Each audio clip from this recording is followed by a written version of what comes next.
The last couple of weeks I've talked to you about a slightly different way to make the transition from your ordinary, busy, jumping around everywhere mind that you live with every day to becoming focused on a meditation object and settling down. And I've kind of taken the next step. Out in the front you'll find something that I wrote up that's called an invitation to participate in an experiment in mindfulness. And so if you're interested, pick up a copy of this. There's also some more copies of the 10 stages of meditation for any of you that haven't already gotten one, so that you can use it as a reference. But what I did is I wrote out in detail what I have in mind, this transition by several phases. And I think that it's really most appropriate to people who still experience a lot of forgetting what they're doing and periods of mind wandering. So you start thinking about something, you forget your meditation object, and then your mind takes a little world cruise, stops off in several countries along the way, and you finally come back and say, "Oh, yes, 10 minutes has passed." So if you still have a lot of forgetting and mind wandering, then this is especially for you, because that's who I'm hoping it will be most helpful for. But also, if you are already at the place where you rarely entirely forget the meditation object, but you still can't always keep it at the center of your attention, you might also try this, although it'll be something that you probably go through more quickly at the beginning of each sit. But you still might find that just by approaching it in this way, you sort of make that transition from a mind that's jumping around to one that's stable really more easily. Anyway, there's a couple of questionnaires on the back of it, which I see the photocopying people very cleverly messed up on that. Oh well. The idea was that they would both be on separate pages, so what they managed to do was put a blank page between them. Anyway, the idea is here. The two questionnaires are both on the same sheet of paper now, which is all right. But if you're willing to try this out, just fill out the first one, answer those questions before you start. And then, at least 3 weeks later, maybe longer, depending, and the instructions are here, answer the questions on the second questionnaire. And then, if you could get it to me in one way or another, so that I can just get some really, some real feedback on whether this is something that is effective and worth pursuing further with more people. Okay, so especially if you're in that category of people who would think that you could use something to assist you in more stability in your practice, have a look at this, okay? And of course, your answers are entirely anonymous.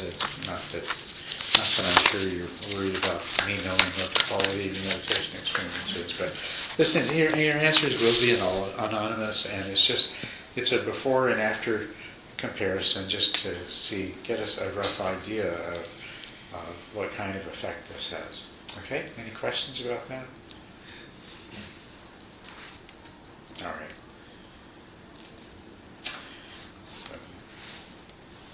So then, if you'll have a look at it on the break before you go and see if it's something that's suitable for you or not, that's great.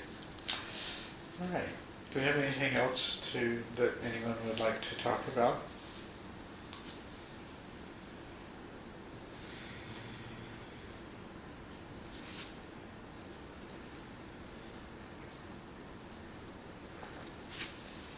No? Okay.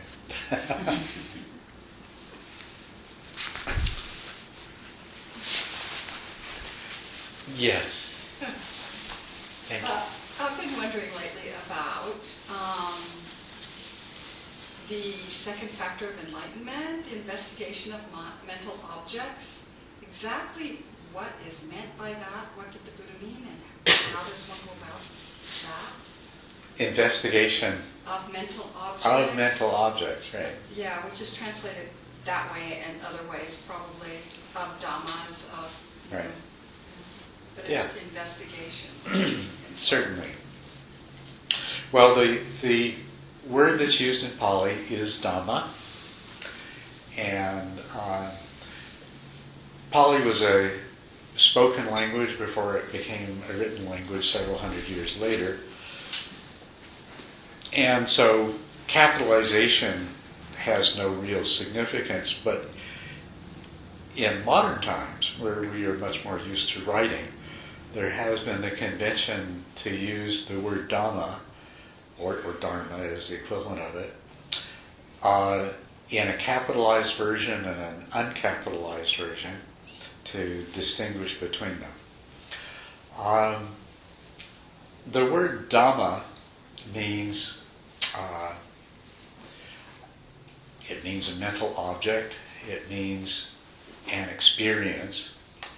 It means it refers to the stuff of which our conscious existence consists, of the mental objects that arise and pass away. And so, with a small d, your life consists of a sequence of dhammas arising and passing away, and each one is an experience. Each one is, at least in terms of how we're referring to it when we use that word Dhamma, is mental in nature. It's a conscious experience. It's not an unconscious experience like something that happens inside your body or something like that. It's something that you're conscious of, and so your existence consists of a series of these Dhammas arising and passing away. Okay? But the other meanings that it has, it means reality, and of course, what I just said, that is your reality, right? That sequence of Dhamma. So Dhamma means reality.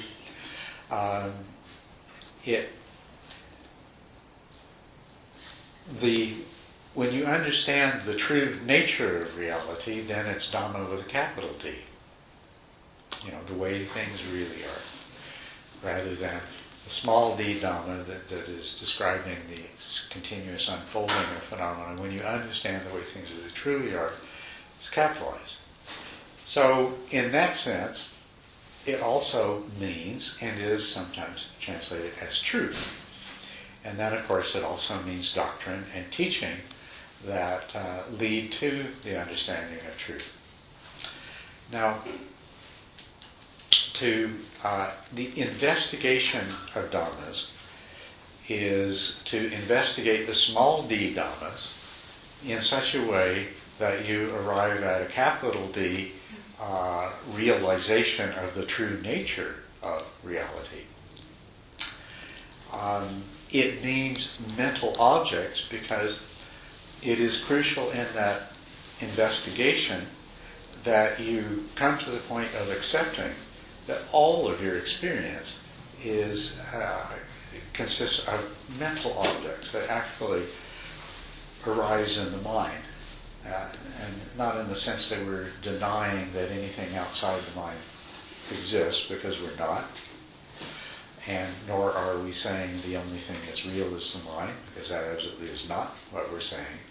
But we're saying that we're recognizing, acknowledging that all we can ever experience as reality is what arises in our mind. So reality is mind created. And so the investigation of Dhammas is the investigation of phenomenal experience with that recognition, and anything that you can do to uncover that, disclose that in a deeper, more profound way. Because as you do so, it will lead you to have a more ultimate kind of realization. So the investigation of dhammas is basically the process of realizing emptiness. All of the objects of your experience, including your own sense of self, but the world you live in and the person you think you are all mind-created objects. They're all dhammas. And so you want to investigate them. You want to investigate the world you live in and the experiences it gives rise to, and yourself, until you can experience this directly, until you can realize the emptiness of self and experience. So that's the meaning of that.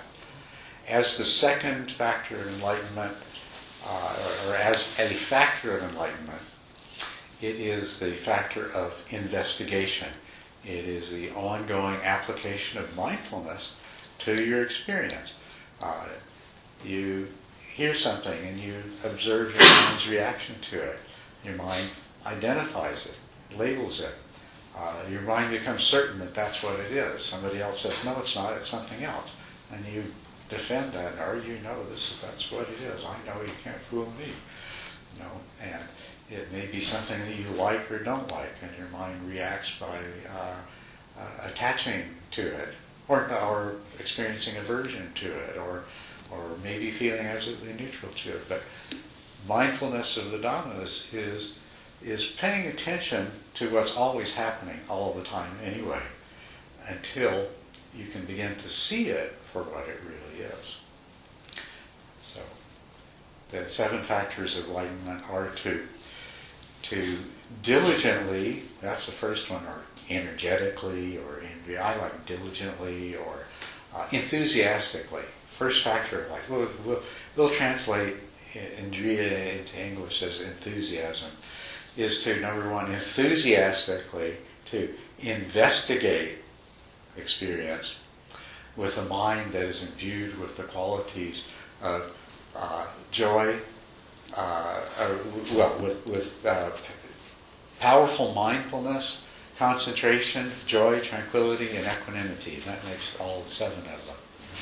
So, in meditation, you develop your concentration and your mindful awareness, power of mindful awareness. As a result of that arises joy, tranquility, and equanimity. And then these are the 5 that you bring to this investigation, and you bring the diligence or enthusiasm to that investigation, so that you reap the fruit of it. What do you think of that as an explanation? Well, that's a great answer, but I was just thinking that, sometimes you sit in meditation and there's a sensation, say, right. There's a smell that arises from the kitchen or something, and your mind starts doing this little journey, and you end up somewhere, and you go, how did I get here? Right. And then you trace it back, and you realize that the whole journey was initiated by the sense of smell. Okay, so is that investigation? If it is, well, that is that particular investigation has very limited utility. I mean, you do it a few times until you get to be absolutely clear how these things happen, and you'll see that, okay, you smell this and you recognize it as curry, and that makes you think of, something else. Maybe somebody that you know that uses a lot of curry, and that makes you think, and you see how your mind it follows, it is just one thought triggers another. If you follow it through a few times, though, what you'll discover is once your mind's made the first leap or the first few leaps, it's totally forgotten what you intended to be doing. Right. And it comes to the end of a thought, and it doesn't trigger another one. So what happens is it jumps to something totally unrelated, just because your mind doesn't ever want to not be examining something. And so it looks around for something that's interesting. some other related thought. But once you realize that, once you recognize this pattern of behavior of your mind, well, you might observe this a little more and observe it in your daily life enough to understand why your mind does that and what purpose it serves. You know, that this is the ordinary way that our minds function. That and it serves the purpose of, keeping all of the different threads of our life tied together, because one thing's related to another. And how many times have you remembered that you were supposed to do something because you started thinking about something totally different, but it led to a connection and to another connection, and all of a sudden you remember this thing that you're supposed to be doing, right? This is going on all the time. And we function really well because all the different things in our lives tend to be connected together and integrated, and so we're able to sort of keep our lives on track, more or less. And the other thing that the mind does is whenever whatever you're paying attention to ceases to be particularly important anymore, it looks around for something else important. And it may check into a whole bunch of different things, but as soon as it finds one that seems to be important or attractive or interesting, it glums onto that, and it'll stay there for a little while. And then, of course, that might lead to, you might have another period of mind wandering. So, investigation means looking at all of the different kinds of things that happen, enough to get an understanding of them. Once you feel like, I kind of see what's happening there, then it's not to be continued. Otherwise, you see, you'd sit down to meditate. You realize your mind had wandered, so you'd sit there and you'd spend the next few minutes working your way back to how this all happened. And then you start to meditate again. Well, more likely what would happen is that in the process of working your way backwards, your mind would take you on another little side trip. But you'd spend your whole time meditating, just retracing these meaningless little meanders that your mind has taken. So you want to investigate everything that happens, but only to the extent that you feel like you've learned what it has to teach you. Maybe on some other occasion, maybe in the future, there'll be more for it to teach you. And so you always want to be open to that possibility. But the investigation of phenomenon of mental objects is not implying that you need to constantly do the same kind of investigation over and over again. What's most important about the investigation of phenomenon is to get yourself to the place where you're doing the investigation pretty well as things are happening, as they're arising. So that you smell something and you see the thought arise, but you still have that larger awareness, that meta-awareness, that higher consciousness that sees that your mind is reacting in the way that it ordinarily does by generating a kind of thought, and you recognize that the mind could grab onto that thought and go on a journey. But if you're really present, you just see that, that's what's happening, and you move on to what's happening, on to the next thing that's happening in the present, rather than this journey which is not in the present. Yeah. Isn't that a practice that you continue when you're not meditating? As a matter of fact, that's the most important time to do it after you've got some skill doing it when you're meditating, is to start doing it the rest of the time. Yeah. Because there's so much more to observe in your daily life. And of course, it's in your daily life that the most deeply conditioned reactions that you have are taking place. Sitting on the cushion with your eyes closed is a pretty bland environment. It's when, somebody steps on your mental toes by something they said, or, all these other kinds of things that happen. Because it seems to me that the quieter I become in my meditation, the more I'm aware when I'm not in meditation of all these things that are triggering. Absolutely right. I mean, Yeah. lots of it happening. That is absolutely right. And that quietness that allows you to see more is very, very important. To repeat the same old thing you always hear me say. Your mind is not one thing, it's many things, doing many different things at the same time, of which the part you're conscious is just the tiniest little tip of the iceberg.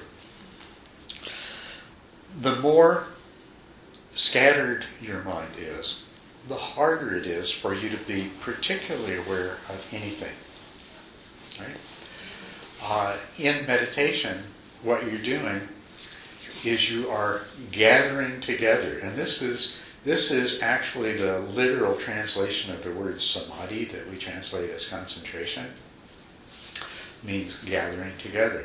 And so you're gathering together these very disparate elements of your mind, training them to function more cohesively and cooperatively. And to the degree that you succeed in doing that for 45 minutes or an hour, and when you go out in the world, that's going to keep happening, and you're going to have much clearer perception as a result of it. And so that is one of the very real benefits of it. Very, very crucial benefits of it. Sometimes uncomfortable. Sometimes uncomfortable. But good. What's that? But good. Yes. In what way do you say sometimes uncomfortable? I'm thinking, I can't believe I had that thought. Or Oh, yeah. I can't believe I can't connect with that person. Or I can't believe Yeah. Right. that type of thing. Well, that's really good, because you see,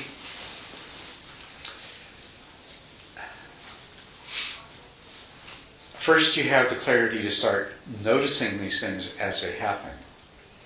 But then also you have been cultivating the mindful awareness, and being really mindful involves remembering to remain the non-judgmental, and that's very important, the non-judgmental, mindful observer of what is going on in the present moment. And this is very different than what we usually do. And you see, when we notice that we're doing something, the usual reaction, if it's something that, you say, I can't believe I'm doing that, is that the mind will immediately get away from that. That is uncomfortable, right? To be mindful means to stay with it instead of... That's the uncomfortable part for me right now, is staying with it. Yeah, that's right. But that's the thing, but part of it is recognizing that, if I'm uncomfortable, it means that, I'm identifying with it.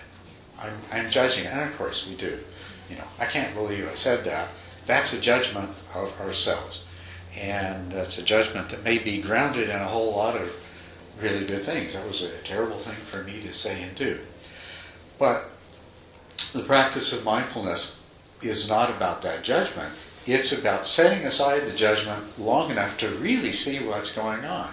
Not just that I can't believe I did that, but what exactly did I do, and what caused me to do that, and what result is it producing? That the way that I think the best way to describe it is that you have this light of consciousness that reveals things to those non-conscious parts of your mind that are really making everything happen.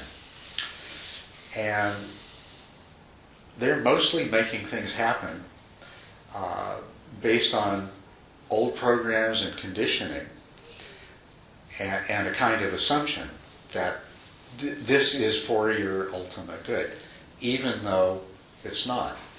The only way those parts of your mind that are ever going to see what's really happening is if you keep that pure light of conscious awareness shining on the events as they unfold, then the feedback's going to get to the other parts of the mind.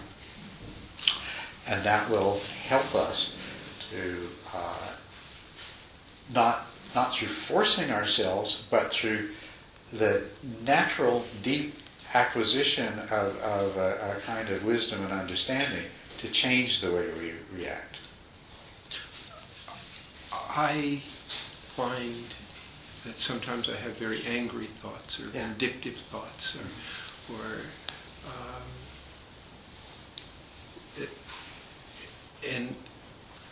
and when I realize that that's where I am, I kind of apologize for that in my head, and I try to let go of that. And what I'm hearing you say is, rather than to do that with it, I could focus on staying with the anger and understanding the genesis of that? Well, I don't mean instead of, because what you're saying is if you find yourself becoming angry, if you can consciously recognize that, wow, this is not doing me any good, this is not serving me. Or anyone. Or anyone, yeah. Right, yeah. This isn't serving me or anyone else. And let that realization be there. What I'm saying is not particularly effective is where we reflexively and automatically condemn ourselves, like, oh no, I did it again, because that doesn't help at all. As soon as your conscious awareness turns around and hammers something like that, the cause of it doesn't stay out there to see what's happening, it goes and hides. So that's why, if you want the part of your mind that believes the best way for you to react to a situation is to become angry, to acquire the wisdom that recognizes that that's in fact not a good thing to do at all, is not to drive it back into the unconscious realm, but rather to keep it there. But while it's there, you can certainly speak to it. You can certainly say, wow, this sure isn't doing me any good. This is not doing this other person any good. This is not serving me. You can make a kind of resolve to yourself that I really intend to get past reacting in this way. But without any sort of condemnation. I mean,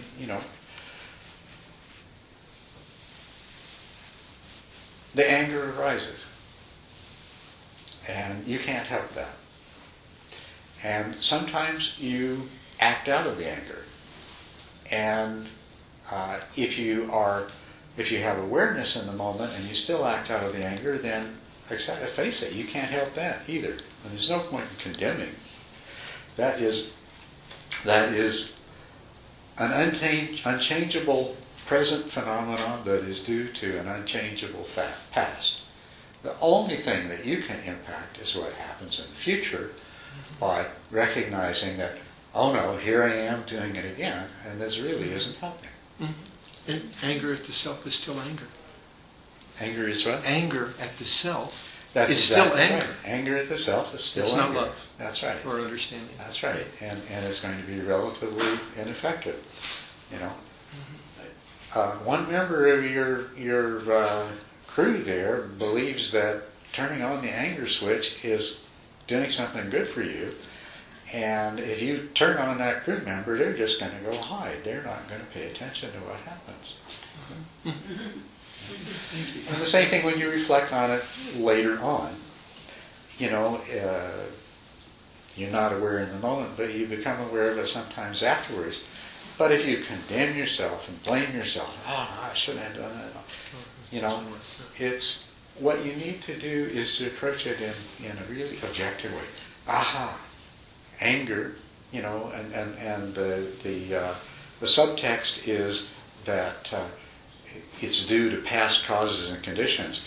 But anger arose in me, and anger led to me behaving in this way, and then shine the full light of your conscious awareness of, okay, what triggered that?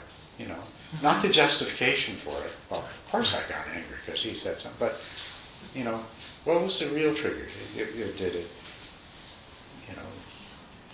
Did it offend my sense of who I am? I get angry when I get scared. Most people do. On some level, right. There's a fear beneath every time I get angry. Yes, that's... yeah. Fear leads to anger. Yoda told young Skywalker this after he came back, and his mother had been murdered. I don't remember exact lines, but I'm sure Adam or someone does. But part of it was that this sequence of the way fear leads to anger, leads to hatred, and you'll find yourself living on the dark side if you let them take over. Yeah. Can you say something about afflictive emotions like anger or jealousy or something, and then the ability to look at that as energy and try to clearly work with it instead of like, oh, well, I mean, I obviously know it's not good to have an afflictive emotion. I obviously feel... but what do you do when all that stuff is there? Like, I feel all that immediately. Like, it's my fault. It's my problem that I'm having it, not my fault. But even if it's directed at somebody else. But how to, like, look at that stuff and use it. Yeah. Well, that's energy, because what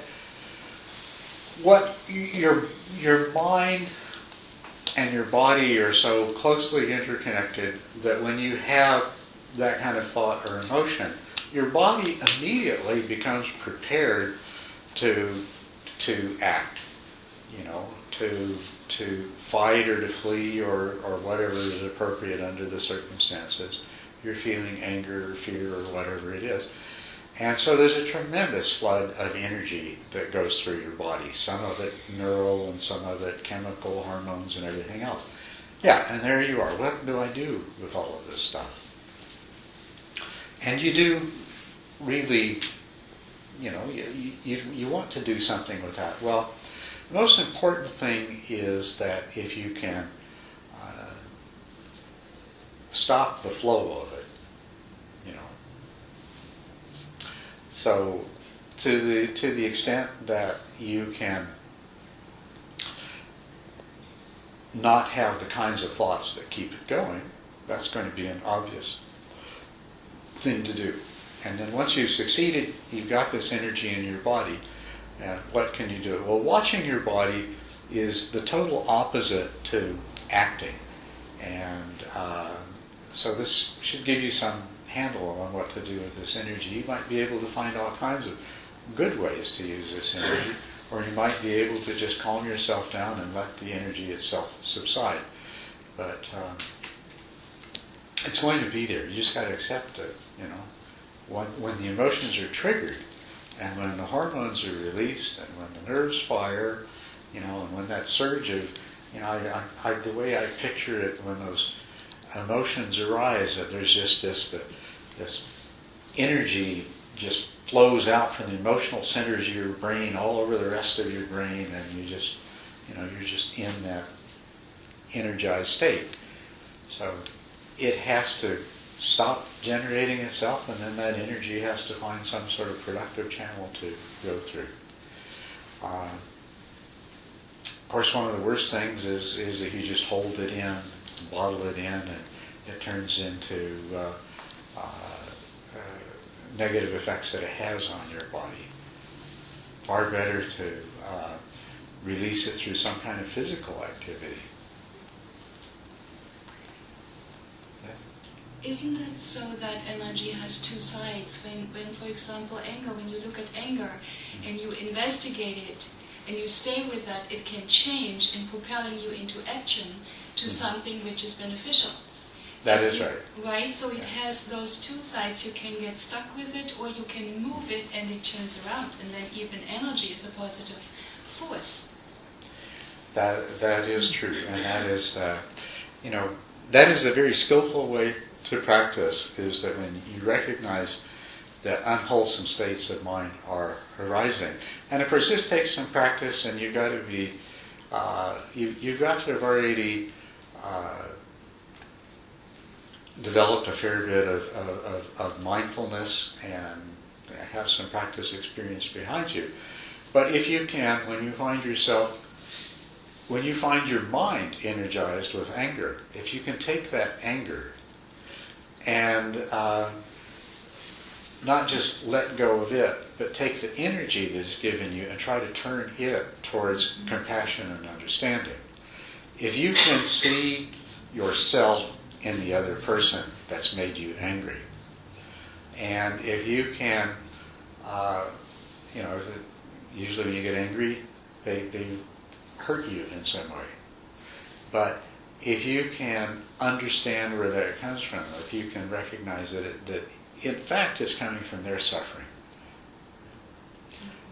It's coming from their suffering, their confusion, their delusion, and you might find a place in that for compassion and understanding rather than reacting in turn with your own anger. And so then you can transform an unwholesome mental state into a wholesome mental state. And that's a really good thing to practice all the time. Practice it when it's easy, especially. You don't choose the things that really push your buttons and try to make that your starting point.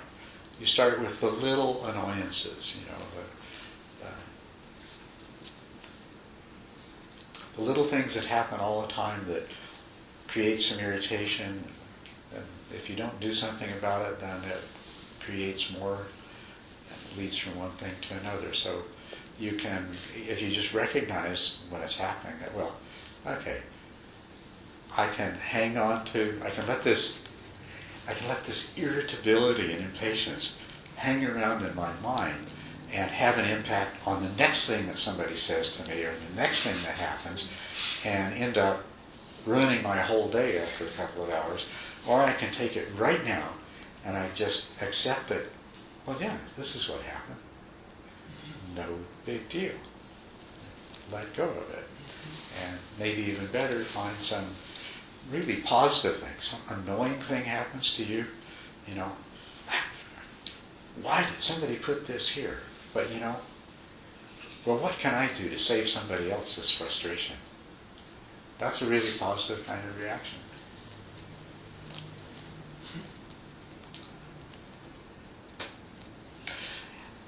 We started out talking about, for those of you who came in after, very good question from Deborah about the investigation of dhammas.